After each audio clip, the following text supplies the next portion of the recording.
Hey, what's good? It's Clark here, artist and producer out of Baltimore, Maryland. I just wanted to put this quick video together for any aspiring producers to help you skip a few steps and save some time. So let's jump right into it. Tip number 1, study the classics. I think this is really important. You should listen to the songs that really hit home for you. What inspires you? What gives you that feeling, that mood?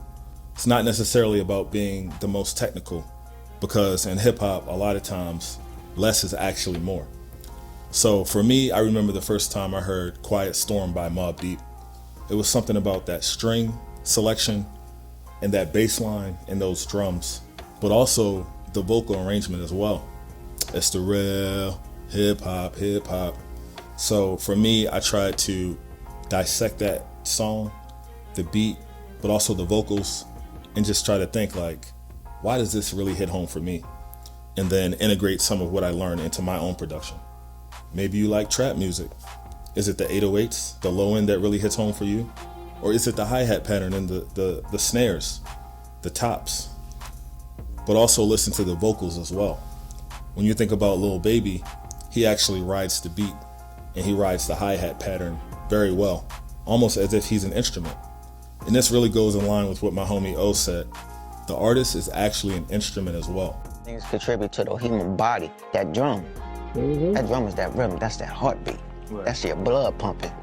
That snare, that's your nut. That's that snap. You feel me? So when you get in between that, and you can't forget about the hi-hats.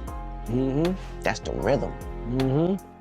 So when you compile all those top 3 elements within the track, the artist, that's where he has to find, where do I fit within this track? That's why it's good for producers to, 1, leave space for the artist, because the artist is an instrument. That's right. His voice is a separate instrument. That's a fact. So you have to leave that space for the artist. That's a fact. If you don't, you're, 1, gonna lose the artist, and you're gonna lose the whole rhythm of that track. So when you actually get into creating music, you need to leave space for the artist. Tip number 2, master your DAW. It actually doesn't matter if you use FL Studio, Reason, Logic, or even your phone. Steve Lacy actually created a lot of hit songs on his cell phone. So it doesn't really matter what tool you use, but it's how you use it. For me, I always just jump right into software and just try to use it. But taking 10 to 15 minutes to watch a YouTube tutorial can save you hours. So put forth that effort and actually learn your tools, because you don't want to be in a situation where you have a really cool idea, but you don't know how to actually work with your tool. So you're thinking like, how do I transpose this? How do I load these samples up? How do I, tune my keys? So really learn your tools. Tip number 3, sound selection is key.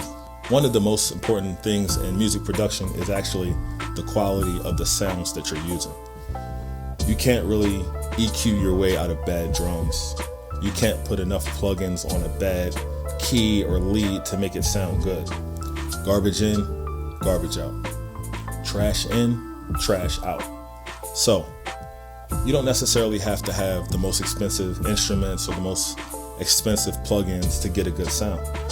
For me, I'm not really a sound designer, so I tend to use plugins and VSTs that just already sound good and then layer them. But I think one really good resource for producers is Splice. Splice has a lot of sounds that just sound good right out of the box. Royalty-free samples. So I would definitely recommend any up-and-coming producer to use Splice. And I think over time, every producer gets better and better with their sound selection. What kick, snare, hi-hat, instrument, bass sounds good together as a unit, as a soup. It's not necessarily just one good instrument, another good instrument. Sometimes you can have a really good kick and a really good snare, but they don't work together. Take your time, focus on sound selection, and just really listen to some of the songs, again, that vibe with you. Next tip, network and collaborate. I can't stress the importance of this enough. Network with other artists, other producers as well. You can learn from them. Maybe you can join a session and just shadow a producer and get some tips.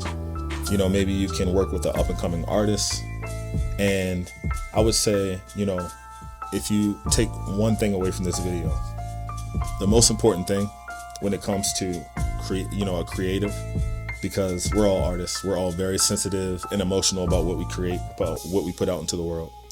Try to leave that ego aside. Try to take that chip off of your shoulder. And I would say, don't spam people. You know, if you do have some beats, don't just spam them out as if, you know, that entitled feeling, like you have to listen to my music. You know, you have to give me a placement. One thing I learned from business is try to provide value, you know? Don't just lead in with, here are my beats. Maybe say, you know, I'm an up and coming producer. I just wanted to get a moment of your time. If there's anything that you need help with, maybe I provide other services like, you know, mixing, editing, graphic design. Maybe I can provide some services for you and you can give me a little bit of time.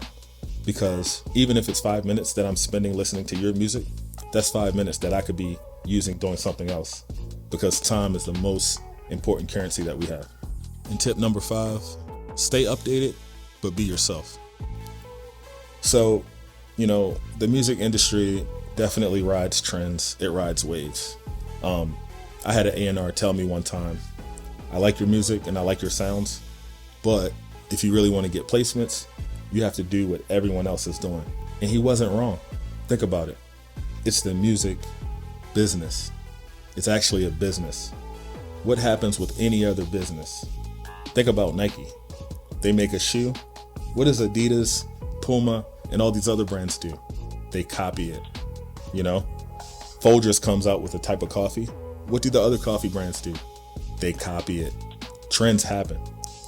But I think it's important to realize you also can be disruptive too. If you have your own unique sound, sometimes you can stand out. That may be harder to do in the beginning, but I think it's important to stay updated, but also stay true to yourself. So what I do is I actually have a few different folders on my computer. I have some folders that are like more mainstream type songs. Then I have like an experimental folder, and that's just the wild, wild west for me. I go in there and I just don't even have any idea of what I'm creating. I just go in there and I just start making stuff, and sometimes it's cool, sometimes it's trash, but it's a really good exercise. And this extra tip is not just for up and coming producers. I know that a lot of producers feel really negatively about type beats, but there are a lot of producers that have made really, really lucrative careers off of making type beats. Some producers feel like, oh no, that's beneath me, I would never make a type beat. I would tell you, every producer should try to make a type beat, because at the very least, you're gonna learn something about a technique or a genre that you may not have known. Recently, I tried to recreate a lotto beat, and for some reason, I could not get the tempo right.